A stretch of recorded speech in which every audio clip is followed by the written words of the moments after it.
오늘 이부 말씀의 제목은요, 나의 문제.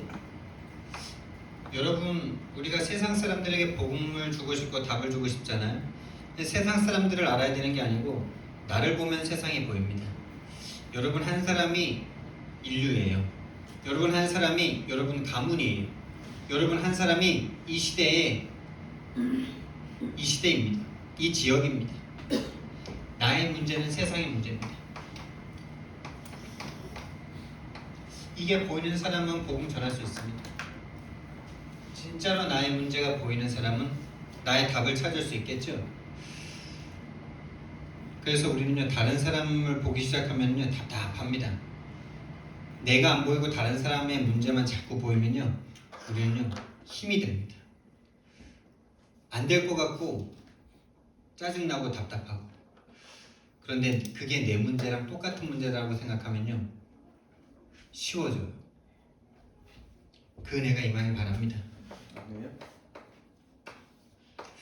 하나님이요, 하나님의 사람들에게는 이걸 심어 놓으셨어요. 칩을 딱 심어 놨습니다. 여러분 휴대폰 다 들고 다니시죠? 휴대폰을 샀을 때 이 유심칩이라는 걸 딱 꽂습니다. 유심칩을 꽂기 전에는 그냥 기계예요. 아무것도 안 돼요. 근데 칩을 딱 꽂는 순간 전 세계로 통화가 됩니다. 맞죠? 저와 여러분에게 어떤 칩이 심겨져 있습니까? 그거에 따라 저와 여러분은 인도받게 되어 있습니다. 여러분에게 육신의 칩, 세상의 칩이 꽂아져 있다면 아무리 복음 속으로 들어오려고 해도 복음 속으로 들어올 수가 없어요. 안 맞아. 불편해. 싫어. 갈등돼. 아예 그냥 물과 기름처럼 아예 그냥 딴 세상이에요. 근데 그리스도라는 이 칩이 딱 심겨진 사람은요, 아무리 여러분이 다른 곳으로 가고 싶어도요, 다른 것에 영향을 받았다가도 거기서 한계를 느끼고 불행함을 느끼고 뭔가 안 맞고 뭔가 세상 같고 잠깐은 좋은데 뭔가 영혼이 막 병드는 것 같고 결국 그리스도로 오게 돼 있습니다.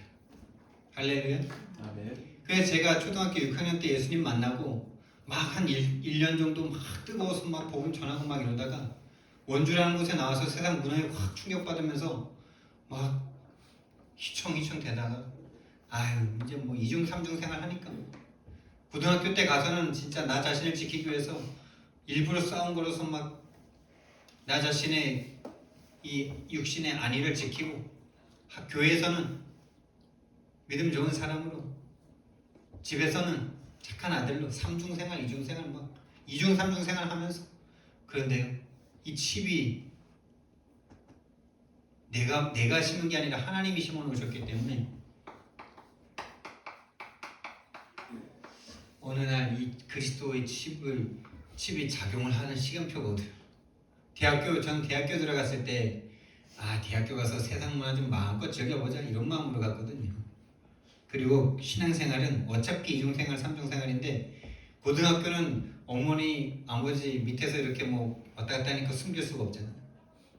뭐 다른 것을 일탈도 좀 쉽지 않잖아요. 대학교는 1시간 거리 이제 충주대학교. 그래가지고 대학생활 열심히 즐기고 교회는 집에 와서만 다니자 이런 생각으로 딱 학교를 갔어요. 근데 하나님이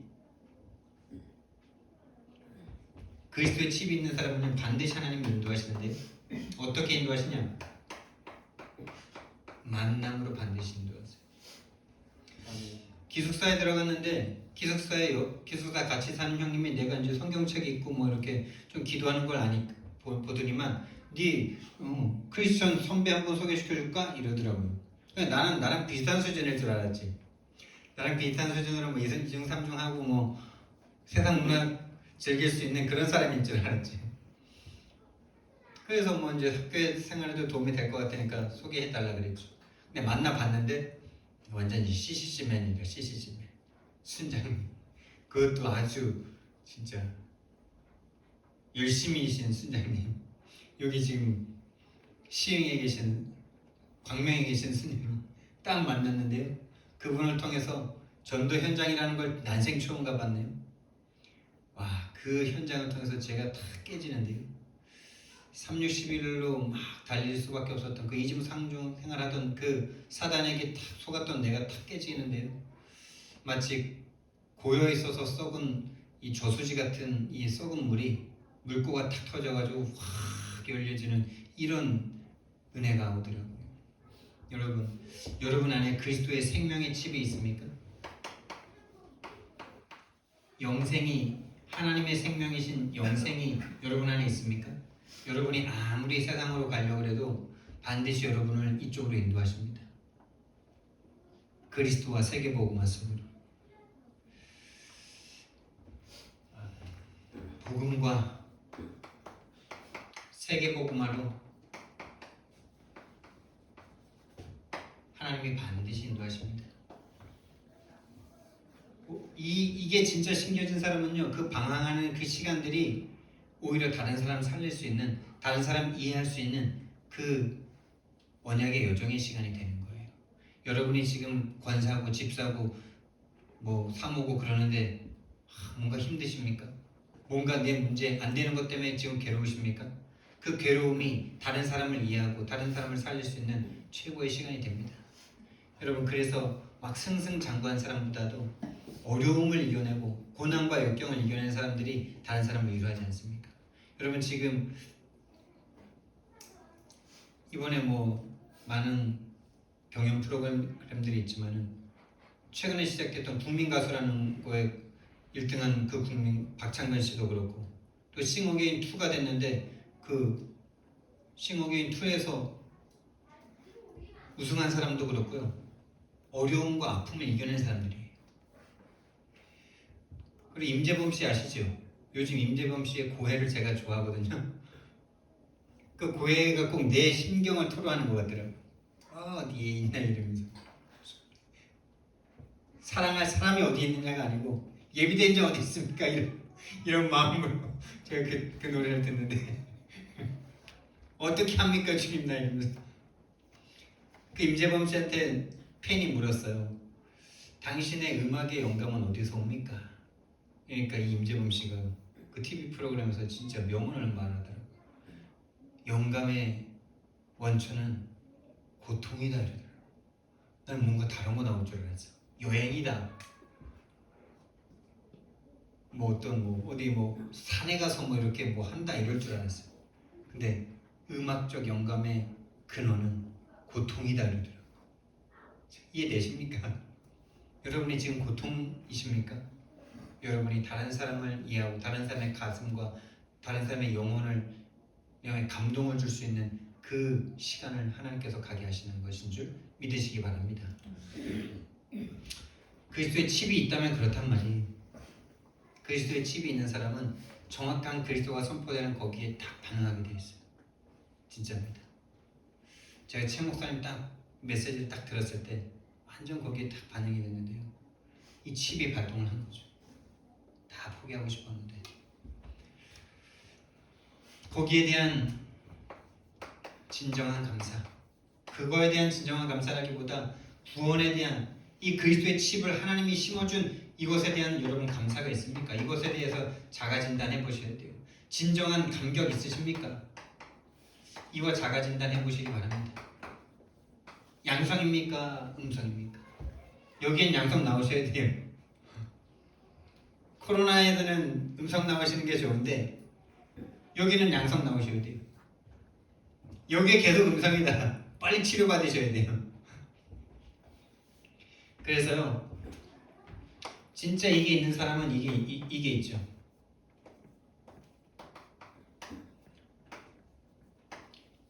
몇 년 전에, 몇십 년 전이죠 벌써, 패션 오브 크라이스트라는 영화가 나왔죠. 그리스도의 열정. 진짜 이게 있는 사람은요, 이거 생깁니다. 육신을 위해서만 열정을 우리가 가져봤다면요, 진짜 남은 인생 복음과 세계복음화를 위한 열정으로 우리의 가슴이 불타오르길 바랍니다.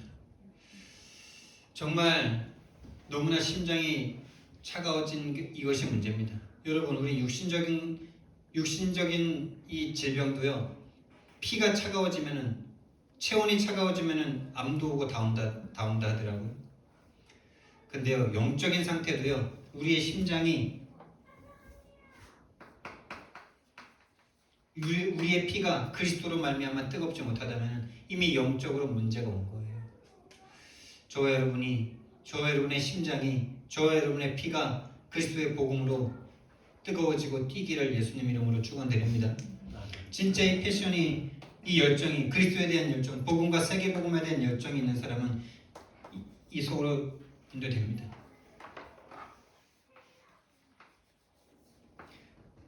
전도 운동 속으로 이 그리스도의 칩을 가진 사람은 반드시 여기로 인도되게 되어 있습니다. 전도가 아니라 전도 운동. 여러분이 없어도 여러분이 전한 그 사람을 통해서 계속 전도가 되어질 수밖에 없는, 이 생명의 역사가 계속 전달되어질 수밖에 없는 그 생명의 역사가 지금 저와 여러분에게까지 온 거 아닙니까, 여러분?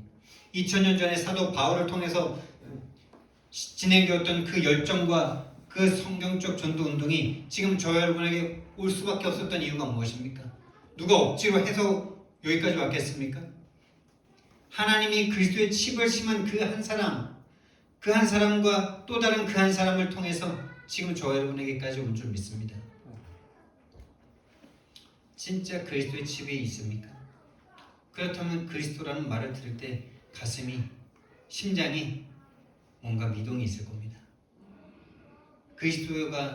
그리스도라는 그분이 하신 그 일, 성육신하시고 십자가에서 죽으시고 부활하셔서 지금 나와 함께 하신다는 이 일이 들려질 때마다 또 들은 말이 아니라 또 듣고 싶은 말이 되는 거죠. 자꾸 듣고 싶은 말이 되는 거죠. 그 말만 해줬으면 좋겠다. 그래서 최 목사님이 늘 같은 말을 할 수밖에 없다라고 말을 하시죠. 할 수밖에 없는 게 아니라 나는 그 말만 해줬으면 좋겠어. 하나님의 형상대로 창조됐고 그걸 잃어버렸고 그걸 잃어버린 그 하나님의 형상을 회복하려고 그리스도로 오셨다는 이 말만 듣는데 난 너무 행복해요. 이 말을 처음같이 해주는 그 전도자를 만났다는 게 너무 행복해요. 자꾸 그거는 다 들었으니까 이제 다른 거 해야 된다. 이거는요 이미 병든 거예요. 여러분 공기 한 10년 마셨으면 이제 공기 말고 뭐 이산화탄소 마셔야 됩니까? 질소 마셔야 돼요? 죽을 때까지 우리는 산소만 마셔야 되죠. 죽을 때까지 우리는 공기만 필요하잖아요. 죽을 때까지 우리는 쌀밥과 김치를 먹어야 되잖아요. 근데 복음은 다 들은 겁니까? 더 이상 생명이 안 되기 때문에 자꾸 다른 게 필요한 거죠. 병든 거예요 이미. 그리스도와 이 세계 복음화를 듣는데 아무런 내 가슴에 심장에 떨림이 없다. 병든 거예요. 빨리 자기 자신을 진단하고 치료받을 때. 오늘 그 치유가 일어나길 예수님 이름으로 축원드립니다.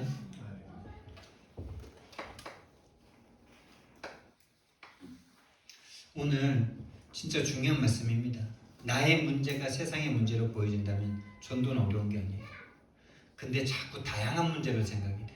저 사람의 문제는 진짜 저 질병 저거를 빨리 해결해 줘야 되는데 막 안 걸린 사람, 지금 막 불치병에 걸려서 죽어가는 사람, 가정 문제로 지금 이혼 위기에 있는 사람에게 그 사람의 문제가 그 이혼의 문제를 보이고 질병의 문제를 보이고 정신병의 문제를 보인다면 우리는요 복음 전할 수가 없어요. 그거 빨리 해결해 줘야지. 그래서 복음을 전할 때 그 문제가 해결돼야 될 것처럼 생각하고 복음을 전하면요 얼마나 부담입니까? 얼마나 부담이에요. 복음 전해줬는데 질병 안 나고, 복음 전해줬는데 이혼하려던 사람이 이혼 안 해야 되고, 이렇게 돼야 된다는 복음을 전하고 있다면 만약에 안 그렇게 됐을 때 우리는 그걸 이미 생각할 수밖에 없기 때문에 얼마나 부담이 됩니까? 근데 오늘 베드로가요 그 눈이 열린 거예요. 여러분 사도행전 3장의 이 안전뱅이의 문제와 여러분의 문제가 똑같아 보이신다면 여러분은 성령의 사람이고 복음 전할 수 있습니다. 베드로에게 이 눈이 열린 거예요. 40년 나면서부터 안전뱅이 된 이 안전뱅이의 문제나 베드로 자신의 문제나 똑같구나라는 게 보여진 거예요. 똑같습니까?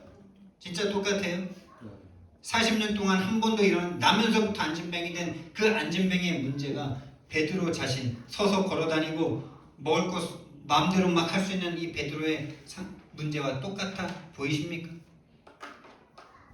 베드로가 40년 동안 그 눈이 안 열리다가 40년 돼서야 예수님을 부인하고 십자가에서 죽으시고 부활하신 주님을 성령으로 그 영혼의 그 내주를 인도를 역사를 체험한 이 베드로의 눈에 드디어 보이기 시작한 거예요.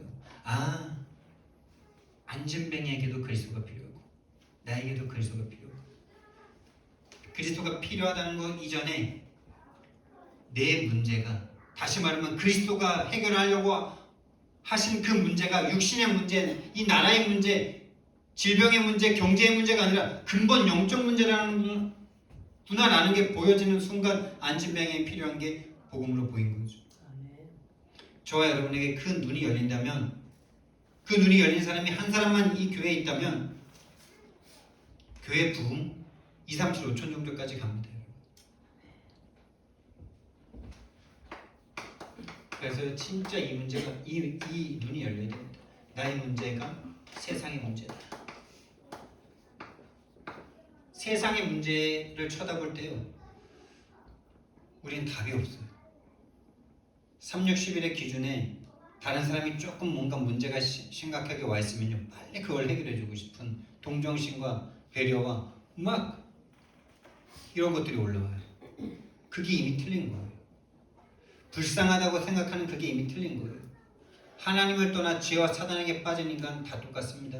한 번 태어나서 죽을 인간 다 똑같습니다. 그래서 이번에 우리 어머니가 이제 허리가 많이 다치셔가지고 이제 먼 거리를 쉽게 걸어 다닐 수가 없어. 100m를 걸어가는데도 두세 번을 쉬셔야 돼. 옛날 같았으면 제가 거기에 마음이 너무 아프고 막 어머니가 얼마나 고생하셔가지고 우리를 키우다가 저렇게 고생하셔도 저렇게 허리가 다 되셔가지고 걸어다니지도 못할까? 너무나 불쌍하구나. 너무나 안 되구나. 그럼 맞습니까? 뭐가 불쌍한 겁니까? 한 번 태어나서 죽을 인생이 좀 육신적인 거 늙고 병들면 안 됩니까? 그럼 나면서부터 안진뱅이 되거나 낮으면서 팔다리 없이 태어난 사람은요? 그럼 우리는 그런 사람들을 위해서 완전히 인생을 다 바치고 살아야 되겠죠. 저는 지금 절대 우리 어머니가 불쌍하다는 생각이 조금도 안 들어요. 한 번 태어나서 죽을 인생이 하나님의 은혜로 이 영생과 구원을 받았잖아요. 그리고 지금 그래서 우리 어머니가 잘 못 걸어 다니시니까 형제들이 모아놨던 돈과 아버지가 좀 이렇게 해가지고 스쿠터, 전동 스쿠터를 하나 사드렸어요. 꽤 좋은 거를. 난 너무 감사하더라고요. 이제 그거 타고 다니면서 농사 안 짓고 전도할 수 있다는 게 얼마나 감사해요. 허리가 말짱했으면은 일한다고 쎄 빠지게 일한다고 죽을 때까지 그 일만 하다가 끝날 텐데 스쿠터 타고 다니면서 힘든 농사를 못 하고 말은 할 수 있잖아. 영원 하나님 만날 수 있잖아. 하나님 복음 전할 수 있는 사람 된다면 그거보다 더 큰 축복이 없는 거 아닙니까? 근데 우리 형님이랑 통화를 하는데 어머니가 그 100m를 걸어가는데도 두세 번을 쉬어가는데 얼마나 내가 진짜 마음이. 그래서 형님, 어머니 불쌍하다는 생각 절대 안 한다 이러니까 그래 너는 그렇게 생각할 수 있는데 나는 이렇게 생각한다고 이러더라고요. 생각의 차이입니까? 생각의 차이예요? 하나님의 생각은 어떠실까요? 하나님의 생각은 어떠실까요? 그 마을에 모든 사람이 불신앙하고 모든 사람이 우상숭배하는 그 가정에서 오직 유일하게 구원받은 우리 어머니만큼 축복받은 사람이 어디 있습니까, 여러분? 그게 안 보이고 육신적인 좀 병들어서 걸을 수 없는 그게 불쌍합니까? 지금 지옥을 향해서 달려가고 있는 줄도 모르고 오직 육신과 세상을 향해서 달려가고 죽을 때까지도 복음 한 번 들을 수 없고 들어도 믿을 수 없는 그 사람들이 불쌍하게 안 보이고 모든 축복 다 받은 그 장로님이 불쌍합니까? 근데 우리 형님이 그럴 수밖에 없다는 걸 내가 이해하고 자꾸 그런 형님을 위해서 기도해 줘야 되는데 자꾸 올라와요. 자꾸 올라와 막 진짜 도대체 뭐가 불쌍한 거야 진짜. 뭐가 불쌍합니까? 내가 받은 구원에 대한 가치가 조금도 없는 그게 불쌍한 거 아닙니까? 구원의 가치는 그 허리 부러진 것보다도 안 못한 거예요. 하나님은 영원한 지옥에 갈 수밖에 없는 우리를 위해서 죽어주셨는데 죽음도 아니고 허리 좀 그렇게 됐다고 그게 그렇게 문제입니까? 그것도 자기가 우상숭배에 빠져서 그런 거 아닙니까? 하나님 믿어도 경제적인 건 다 책임지 않으신다는 이 불신앙 속에 우상숭배하는 남편에게 계속 영향을 받으면서 계속 그 일에 노예처럼 포로처럼 끌려다니는 거 아닙니까? 구원받고서도 계속 그 불신앙 속에 있었던 거 아닙니까? 정말 나의 문제, 세상 문제 맞습니까? 모든 사람이 이 걱정합니다. 미래 걱정. 미래에 어떻게 될까? 미래에 잘 살 수 있을까? 이대로 살면 행복할까? 이대로 살면 이 셋째 살이 해방받을 수 있을까? 이대로 살면 뭔가 잘 될까? 불신자나 신자나 똑같은 이 걱정 속에 있으니까요. 불신자들을 살릴 수가 없습니다. 또 미래 걱정과 함께 자녀 걱정. 미래에 어떻게 풍성하게 될 수 있을까? 자녀 성공시켜야 되는데, 성공해야 되는데 일이 일비하죠. 자녀가 조금 잘하면 뭔가 확 떴다가 조금 남들보다 못하는 것 같으면 막 비교의식에, 열등의식에, 미래 걱정, 불안에, 초조에 빠지죠. 그리고 현실 문제에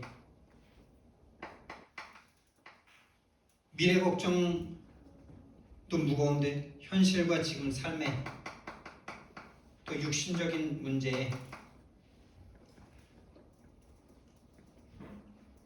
완전히 지금 빠져 있습니다. 질병 문제, 지금은 어떤 경제 문제, 이런 부분에 완전 내 마음과 생각이 빠져 있어요. 그러니 정신적인 게요, 시달릴 수밖에 없어요. 불안하고 초조하고 염려되고 미래가 불안하고, 하나님을 믿으면서도 미래가 불안해요. 내일은 염려하지 말고 그렇게 말씀하시는데, 내일은 내일이 염려할 거지, 오늘의 염려는 오늘로 족하다. 일용할 양식 주신 것으로 감사해라. 왜요? 이미 영생 받았으니까. 이미 하나님이 내 아빠니까.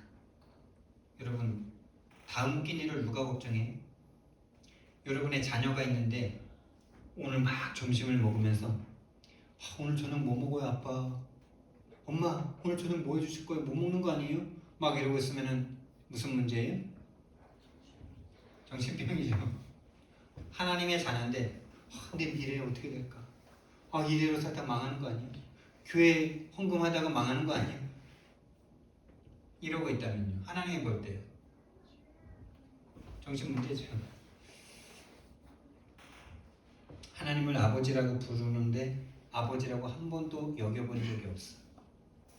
진짜 내 아버지라는 것을 한 번도 믿으면서 마음 평안하게 하나님에 대한 안식과 행복과 평안을 느껴본 적이 없어.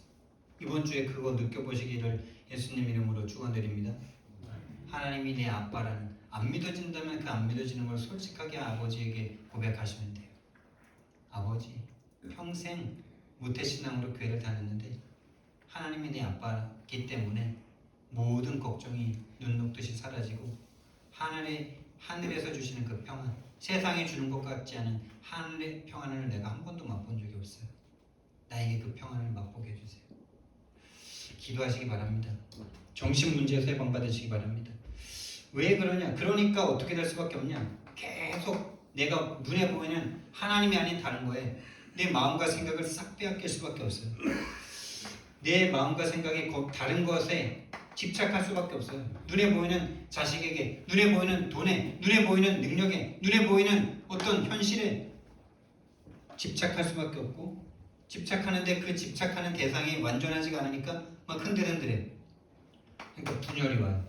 이거 완전 이제 힘들어지는 거죠. 계속 그래서 뭔가 다른 거에 중독될 수밖에 없는 상태. 이럴 수밖에 없는 원인과 이유 없는 문제와 사건들이 계속 터지는데 공허합니다. 허무합니다. 캄캄합니다.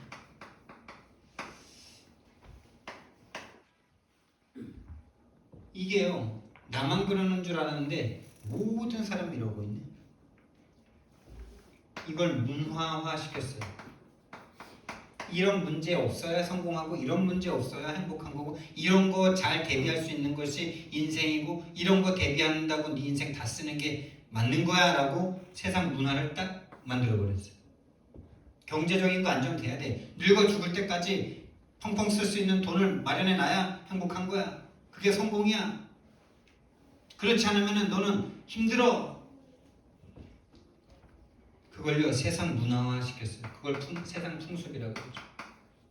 세상 풍습을 딱 만들어버렸어요. 거기에 모든 사람들이 영향을 받고 기독교인들조차 목사들조차 권사 장로들조차 거기에 영향을 받고 그게 기준과 틀이 딱 됐어요. 돈을 많이 벌고 좋은 대학교 가고 좋은 직장 가서 안정적인 게 성공이다라는 이 가치관 세계관을 딱 심어버렸어요. 여러분 누가 그럽니까? 여러분? 누가 돈 많이 벌고 좋은 대학교 가면 성공이라고 그럽니까? 교회에서조차도 좋은 대학교 가고 좋은 뭐 인다 보면 그게 성공인 것 마냥 하나님의 소원과는 전혀 맞지 않는 그게 완전 기준과 틀이 되어버렸어요. 에베소서 2장 1절 3절에 허물과지로 죽여놓고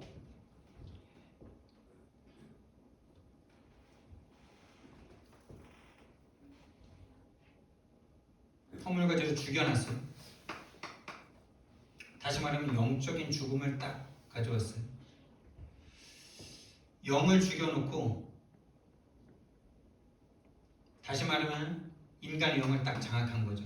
하나님의 영으로 창조된 인간이 하나님이 떠나면서부터 그 불안한 영을 사단이 딱 잡아버렸어요. 사단의 영이 딱 지배해버렸어요. 그 다음부터 우리의 뇌와 정신을 완전 지배합니다. 절대 이 생각을 할 수 없게 지배해버렸어요. 절대로 이 영의 문제 때문에 내가 지금 이렇다라고 생각할 수 없도록 뇌와 정신을 딱 지배해버렸다니까요.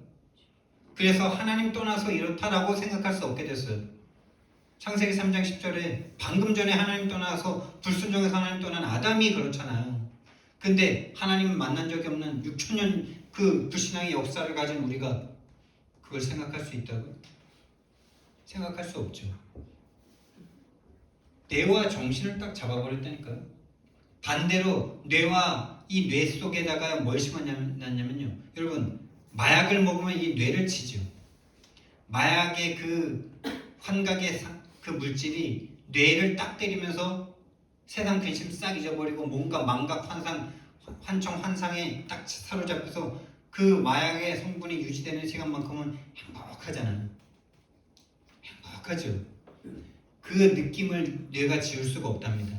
그걸 안 하고 한 6년 10년 있다가도 다시 거기로 갈 수밖에 없는 게 뇌가 그걸 기억한대요. 무당하다가 10년 20년 기독교에서 열심히 전도하고 선교하다가 무당 다시 하는 사람들 많죠. 예전교회도 있었다면서요. 그 뇌에다 심어놨다니까요. 하나님 없이 다른 것으로 행복할 거라는 거를. 그래서 그게 가정과 가문을 타고 그 사람의 그 모양 그 모습으로 나온 거예요. 어떤 사람에게는 술로, 어떤 사람에게는 마약으로, 어떤 사람에게는 바람기로, 어떤 사람에게는 음란으로, 어떤 사람에게는 배려와 양보로. 그게 그 사람에게 평안함을 줘요. 하나님보다 그게 다 자기에게 더 편해. 그렇게 뇌와 정신을 사로잡았어요. 다시 말하면 생각과 마음이죠. 그 생각과 마음대로 사람이 살아가잖아요. 삶과 육신을 완전 조종하는 거 맞습니까? 요한복음 13장 2절에 예수 팔려는 생각과 마음을 사단이 넣은 거 맞습니까? 그게 가룟 유다의 가문과 가정의 배경을 통해 돈의 상처로 틈탄 거 맞습니까? 가룟 유다에게는 돈이 평안함을 줘요. 그 뇌에 돈을 심었어요. 여러분에게는 뭘 심었습니까? 사단이 복음보다 더 평안하게 만드는 게 뭐예요? 복음 외에 여러분을 평안하게 만드는 게 뭡니까? 그게 영적 문제라는 거예요.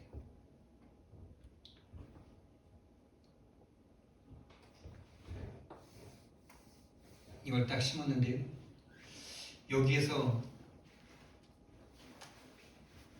다시 말하면 이 문제의 진짜 문제는요, 근본 문제라는 겁니다. 창세기 3장에 하나님을 떠나 죄와 사단에게 잡힌 이 문제, 이 근본 문제로 말미암아 하나님 없는 상태가 딱 돼버렸어요. 하나님 없이도 행복할 수 있다는 그 상태가 딱 돼버렸어요. 그래서 이 문제를 절대로 인간이 해결할 수가 없어요. 문제를 바르게 볼 수가 없어요. 바른 문제를 볼 수가 없어요. 문제를 바르게 볼 수가 없어요. 돈 문제다 생각하고, 미래 문제다 생각하고, 자녀 문제다 생각하고, 현실과 삶의 문제라고 생각하고, 나의 무능의 문제라고 생각하지 하나님 떠난 게 문제라는 생각을 할 수 없는 이미 장악된 상태, 이미 지배당한 상태, 이미 포로된 상태. 바른 문제를 볼 수가 없어요. 그러니까 바른 답도 나올 수가 없죠. 돈이 있어야지. 그래도 하나님이 다 책임지는 거 아니에요. 네가 돈을 책임져야 돼. 이 어마어마한 불신앙.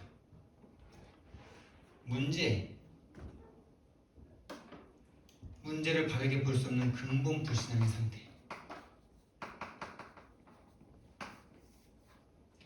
이 근본 불신앙을 절대로 스스로는 해결할 수 없는 절대 불가능의 상태라는 사실을 아셔야 됩니다. 진짜 이걸 인정한다면 다른 사람 정죄하지 않겠죠. 저 사람이 왜 저래? 엄마가 왜 저래? 목사가 왜 저래? 나이가 저만큼 됐는데 왜 저래? 라고 말을 한다면 그 사람은 복음 모르는 거죠. 복음 모르는 거예요. 복음이 없는 거예요. 본인이 어디서 구원받았는지를 모르는 거죠. 이 절대 불가능을 저와 여러분이 발견한다면요, 이 베드로의 문제나 안전뱅이의 문제나 똑같은 문제로 보이는 거죠. 그럼 이제 내가 여기서 답을 찾는다면 나의 답이 세상의 답이 되는 겁니다. 자, 나의 근본 문제가 보이면 나의 근본 답이 다른 사람에게도 근본 답이 된다는 게 보여지는 거죠. 이 말이 나오는 거죠. 그래서 그리스도구나. 그래서 결단으로 안 되는구나. 그래서 신앙 고백이어야 하는구나. 그래서 하나님이 오셔서 나를 대신해서 죽어주셔야만 이 문제는 해결될 수 있는 영의 문제구나. 사단이 개입한 문제구나. 그래서 그리스도가 오셔야만 했었구나. 당연필은 절대가 깨달아지는 거죠. 당연하고 절대 필요하고 절대 그 길 아니면 안 되는 거예요. 오직이 깨달아지는 거죠. 오직 그 길밖에 없어. 베드로가 깨달은 겁니다. 드디어 3년 6개월 동안 예수님 따라다니면서 예수님만 따라다니면 저 능력과 기적을 가지고 내 문제, 내 경제 문제, 우리 가정 문제, 우리 나라 문제, 우리 나라가 노예되고 포로되고 소국된 이 문제, 역사적으로 노예 포로 소국된 이 문제 해결하시겠구나 라고 생각했는데 십자가에 못 박혀 죽네. 육신적인 그 엄청난 응답과 능력을 가지고 돌아가시네. 인간이 가진 이 장악된 이 상태에서는요, 그 십자가가 절대 이해가 안 되는 거예요. 여러분, 이해되겠습니까? 여러분이 그 당시에로 돌아간다고 생각해 보세요. 3년 6개월 동안 예수님과 함께 따라다녔어요. 물 위를 걸으시고 죽은 자를 살리시고 병든 자를 고치시고 오병이어라는 어마어마한 기적을 3번이나 행하셨는데 그분이 아무런 능력 없이 십자가에, 그것도 비참하고 처참하게 뺨 맞아가며 침뱉음 당하며 그렇게 조롱과 모욕거리를 당하면서 팬티도 못 입고 죽는데, 여러분, 그렇지, 저렇게 돌아가셔야지 이게 보이겠습니까? 왜 저래야 돼야만 돼? 왜 저래야만 돼? 왜 꼭 저래야 돼? 저건 뭐야 도대체? 라고 할 수밖에 없죠. 사도 베드로도 거기에서 예수님을 3번 부인하고, 3번 부인한 정도가 아니라 그렇게 사랑하겠다고, 그렇게 생명 걸고 예수님을 지키겠다고 호언장담한 이 베드로가 저주하고 맹세하고 부인하지 않습니까? 완전하게 철저하게 지정의를 가지고 예수님을 부인한 거예요. 실수가 아니에요. 완전한 부인이에요. 뭐예요? 우리의 이성과 능력을 가지고는 하나님 믿을 수 없어요. 하나님이 은혜 주셔야 돼요. 우리는 근데 우리가 자꾸 믿을 수 있다고 착각해요. 복음 많이 들으면은, 훈련 많이 받으면은, 기도 많이 하면 믿을 수 있다고 착각해요. 아니요. 하나님이 은혜 주셔야 기도를 1시간을 해. 1분만 해도 하나님과 통하는 기도가 되고요. 전도를 안 하고 싶은데 막 하나님이 갖다 붙이는 전도가 되어지는 거예요. 육신 문제라고 생각했던 베드로, 이 나라에 힘이 없는 것이 문제라고 생각했던 베드로, 모든 걸 육신적으로 생각했던 이 베드로가 그 문제가 아니라 근본 문제이기 때문에, 그래서 그리스도가 오셔서 십자가에 못 박혀 죽으시면서 왕 제사장 선지자 일을 하셔야만 하는구나 라는 것이 깨달아진 거죠. 그래서 성육신이시구나. 그래서 성육신 인간의 몸을 입고 오신 하나님께서 십자가에 죽으셔야 하는구나. 십자가에 죽으시고 반드시 나와 함께 하셔야 되니까 부활하셔서 믿는 자들과 함께 하셔야 되는구나. 이게 깨달아진 거죠. 나의 당연하구나. 이거 반드시 해야 되는구나. 그래서 창세기 3장 15절부터 왕으로 여인의 후손이 오셔서 뱀의 머리를 상하게 할 것이라는 약속, 출애굽기 3장 18절에 노예된 인간에게 피의 제사로 오셔야만 하는, 뱀의 머리를 상하게 하시는 왕으로 모든 죄를 사하시는 어린 양의 피로, 이사야서 7장 14절에 임마누엘로 찾아오셔야만 하는 선지자의 일을 하셔야만 하는, 그게 바로 나에게 필요한 답이었구나. 그 예수님이 바로 그리스도시요 살아계신 하나님의 아들이시구나. 나에게 필요한 건 그리스도구나.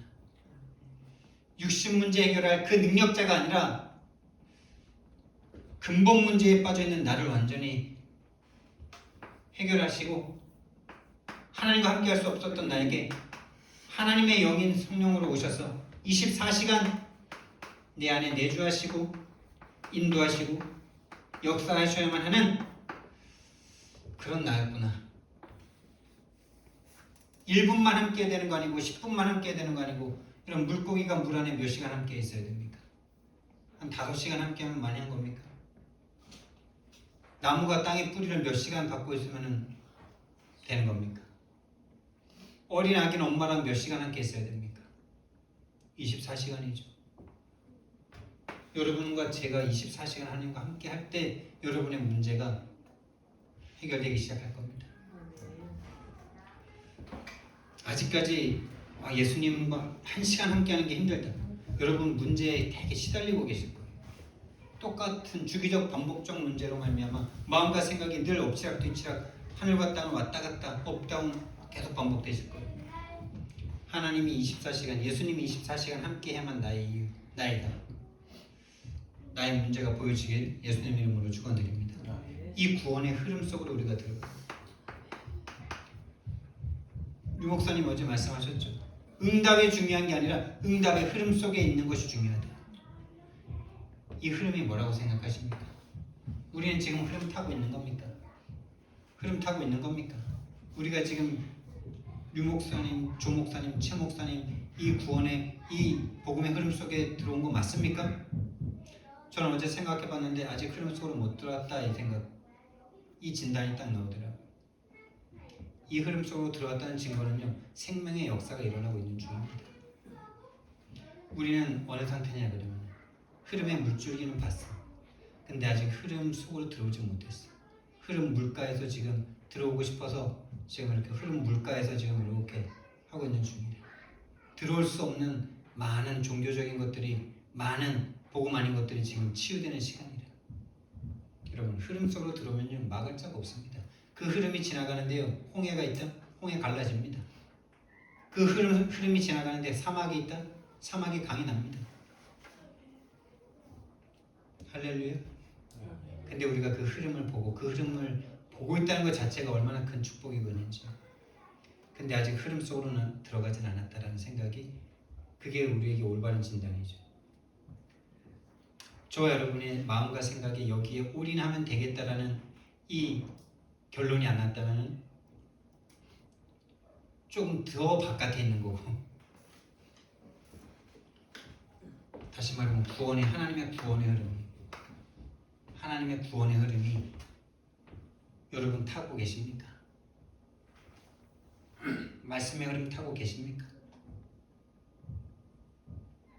말씀의 흐름을 탄다는 게 뭐겠습니까? 모든 말씀을 싹 들어야 되고 그겁니까? 아니에요.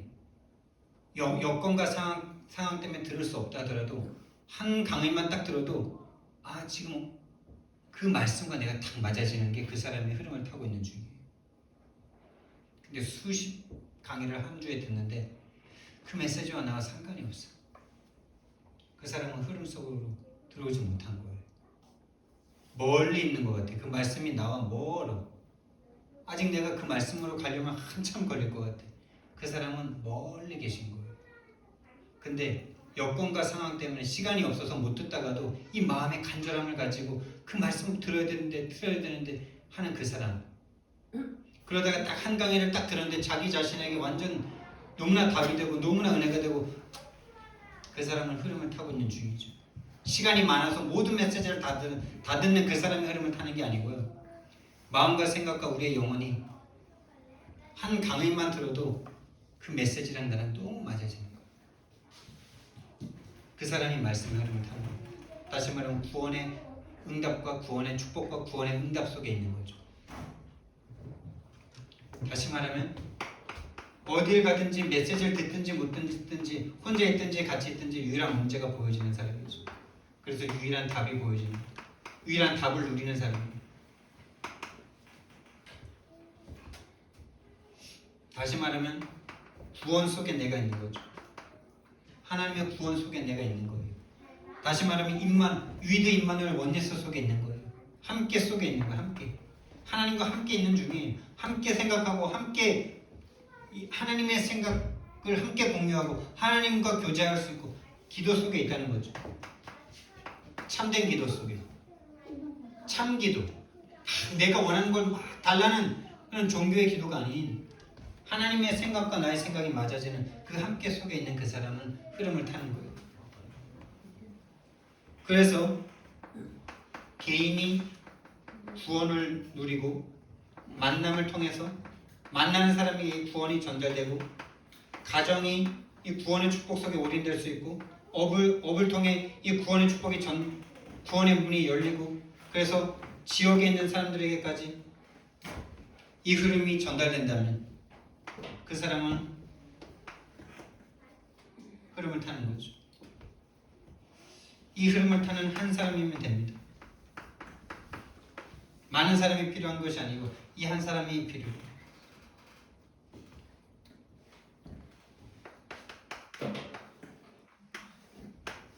그래서 우리는 빨리 자가진단해야 됩니다.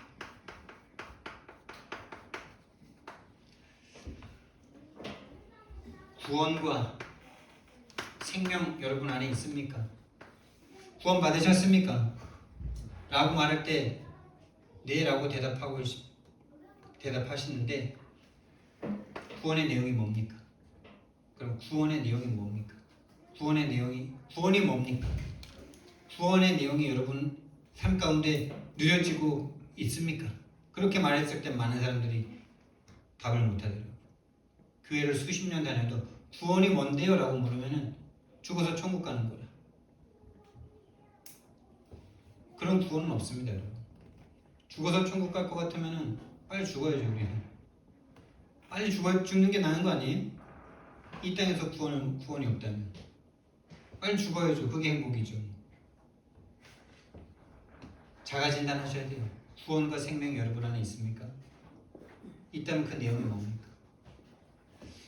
빨리 진단하고 빨리 하나님 앞에 기도하셔야 돼요. 믿음 달라고 영접하셔야 돼요. 근데 이 믿음과 이 믿음과 영접과 이것이 하나님의 은혜고 하나님의 선물이기 때문에 그래서 기도밖에 없는 거예요. 수로보니게 여인처럼 하나님 은혜 못 받는 사람은요 이렇게 말합니다. 아니 그럼 하나님이 나한테 구원 주셔야죠. 수로보니게 여인 같은 사람은 자녀에게 줄 떡을 개에게 주지 않는다 이러니까 맞습니다 주님, 당연하지요. 그러나 개도 주인의 상에서 떨어지는 부스러기를 먹지 않습니까? 나는 개가 맞습니다. 그러나 그 부스러기의 은혜라도 주십시오라고 이야기를 하니까 예수님께서 온 이스라엘 중에서도 이런 믿음을 본 적이 없다 이렇게 말씀하시죠. 저와 여러분은 어떤 믿음이 있습니까? 구원 하나님이 주셔야 되는데 왜 나한테 안 주십니까? 이러는 그 입을 주신 하나님을, 그 생각과 마음을 주신 하나님을, 그 생명을 주신 하나님을 끝까지 원망하고 핑계대고 이러고 있는 불신앙에 빠진 마귀 자녀입니까? 그렇습니다 주님. 저는 은혜 받을 수 있는 자격도 없고 가치도 없고 지은 건 죄밖에 없는 쓰레기 같은 인간인데 그 부스러기 은혜라도 나에게 있다면 저는 괜찮습니다. 그 은혜를 내가 구합니다. 이 사람이 바로 은혜 있는 사람이에요. 그래서 저와 여러분이요, 다른 게 필요한 게 아니라 구원의 은혜가 여러분과 저에게 실제가 돼야 돼요. 실제가. 구원받았다라고 하면서 늘 마음과 생각은 불신자와 똑같은 걸 고민하고 염려하고 걱정하고 있어요. 겉모양은 목사, 장로, 집사인데 그 속은 불신자예요. 빨리 자가진단하시고 거기서 벗어나기를, 그 은혜가 임하길 예수님의 이름으로 축원드립니다. 그래서 실제 여러분이 복음을 누린다면요, 구원을 받았다면요, 여러분이 예배 드릴 때마다 힘을 얻으실 거고, 예배 말씀을 들을 때마다 해방 받으실 거고, 말씀을 들을 때마다 천국을 회복하게 되실 겁니다. 이게 없다. 늘 부담이고 뭔가 내가 쪼임당하는 것 같다. 내가 목사님이 나를 막 치는 것 같다. 그게 여러분에게 해방과 천국으로 오지 않는다면 신분을 빨리 바꾸셔야 되는 거예요. 아버지의 매는 생명을 주는 매예요. 엄마 아빠의 잔소리는 자녀를 잘되게 하는 잔소리예요. 그렇죠? 근데 강단에서 하는 메시지가 나에게 계속 부딪힘이 되고 뭔가 이렇다. 빨리 신분을 바꾸셔야 됩니다. 진짜 이 구원의 은혜가 실제가 되는 사람은요, 내가 만나는 한 사람을 구원할 수 있어요. 영접하게 되고요, 양육이 열리고요, 교회화가 되어질 겁니다. 이걸 넘어 237과 5천 종족까지 이 구원의 복음이 전달될 겁니다. 저와 여러분에게 진짜 지금 나의 시간표에 내가 할 수 있는 일을 할 수 있는 하나님의 사람 되길 예수님 이름으로 축원드립니다. 사랑의 하나님, 은혜와 사랑을 감사를 드립니다. 나의 진짜 문제를 볼 수 있는 이 어마어마한 신분 얻게 하심을 감사를 드립니다. 나의 문제가 세상의 문제를 볼 때 나의 문제로 보여줄 수 있도록 인도해 주시고, 그래서 나의 답이 세상의 답이 되어지는 이 쉽고 되어지는 전도의 축복 속으로 우리의 모든 함께교회 성도들이 들어가도록 주님 축복해 주옵소서. 그리스도의 칩을 허락하옵소서. 감사드리며 예수 그리스도 이름으로 기도드렸습니다. 아멘.